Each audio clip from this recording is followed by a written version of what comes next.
Hi, my name is Nick Young, and today I'm going to be presenting about British globalization.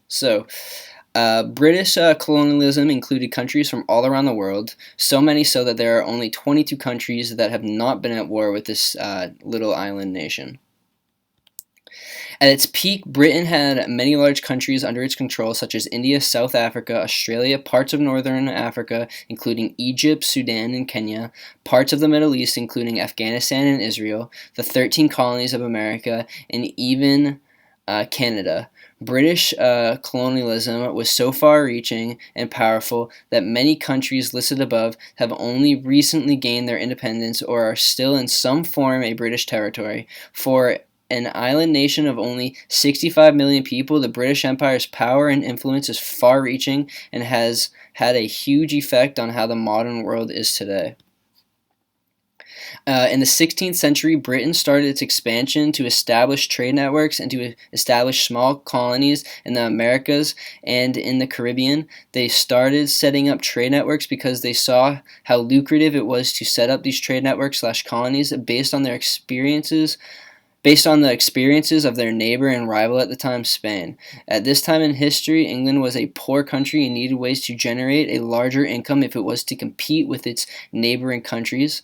Once they started these trade networks and began to generate money, they realized the potential of colonization, and slowly over a couple hundred years became the most powerful and wealthy colonizing country the world has ever seen.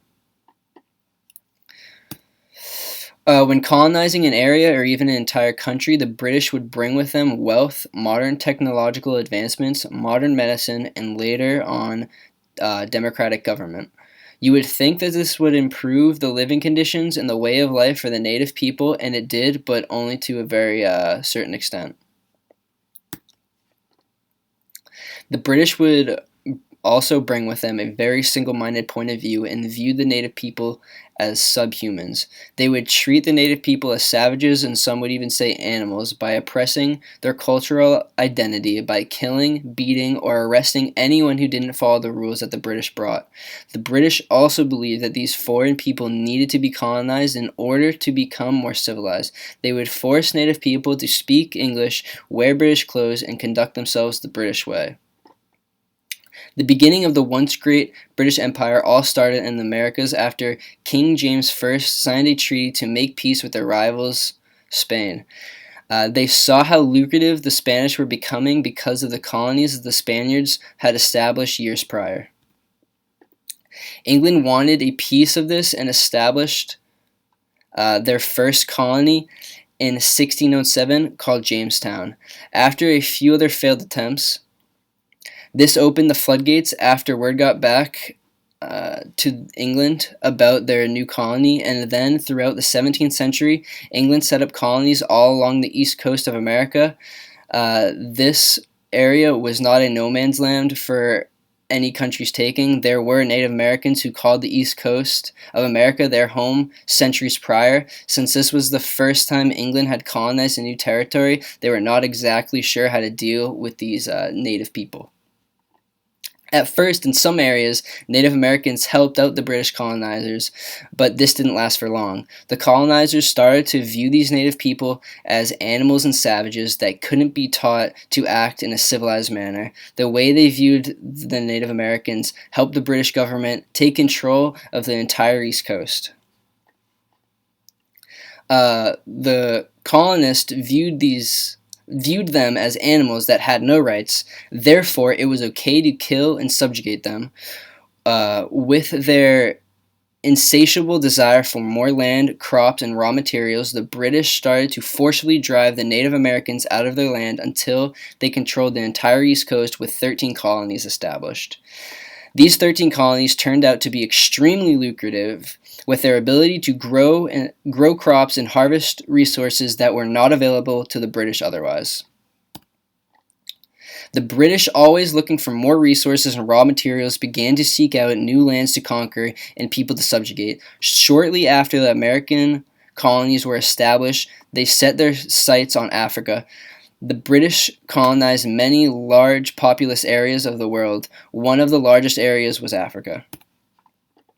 At At the British Empire's peak of expansion in Africa, they controlled approximately 23 countries in this continent alone. By colonizing large regions in Africa, it altered its history forever by affecting modes of thought, patterns of cultural development, and ways of life.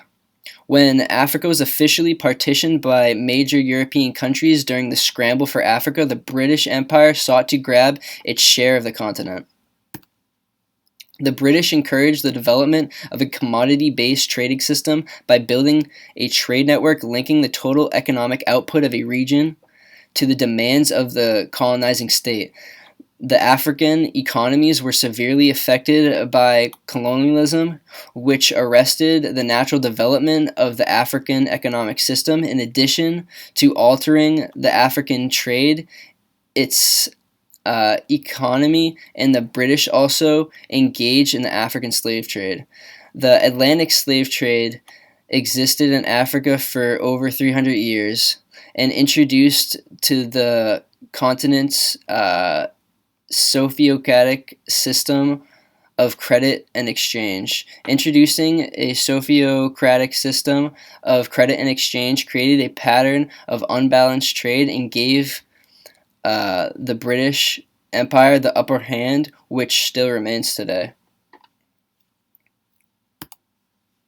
One of the last major colonies the British Empire had colonized was India. The largest conquest of India pushed the British Empire to new heights that were unachievable before and made them one of the global superpowers. This all took place between 1815 and 1914, which is a period in time where the British were known as the Imperial Century. They roughly added 40 million people under their domain of jurisdiction during this time period. After they defeated Napoleon, the British were unrivaled by an international country other than Russia and Central Asia. They were unchallenged on the sea since their navy was second to none, which led them to the role of global policemen and made it easy for them to colonize any country they deemed necessary. This led to the colonization of India and the creation of the East India Company that drove the expansion of the British Empire in Asia. The company created hardships for the native people by making them harvest basic commodities like cotton, silk, indigo dye, saltpeter, tea, and opium for global trade. This destroyed the local economy. Like any other colony that had been set up previously, they brought with them an unfavored bias toward the native people. They used Indians, land, people, and resources to benefit their empire while subjugating the natives and making them poorer than they already were.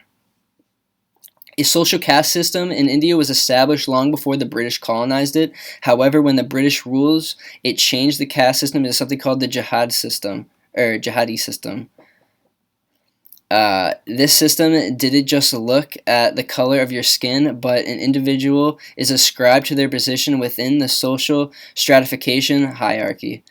Moreover, each jati provides a distinct moral code which regulates diet, occupation, affiliation with other subcastes, and marital endogamy. This in return led to the end of the East India Company's reign over the Indians, starting with the Indian Rebellion that took the British government over 6 months to restrain. This wasn't the last time the Indian people fought against the British rules.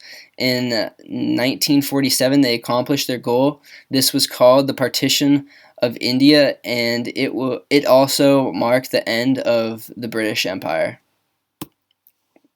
In conclusion, Britain colonialism changed history forever. At first, the colonization of a country was aimed to exploit the physical, human, and economic resources of an area to benefit the colonizing nation. In the long run, however, help these countries that were colonized by spreading democracy to them, also along with the global economic opportunities that may not have been available to them otherwise.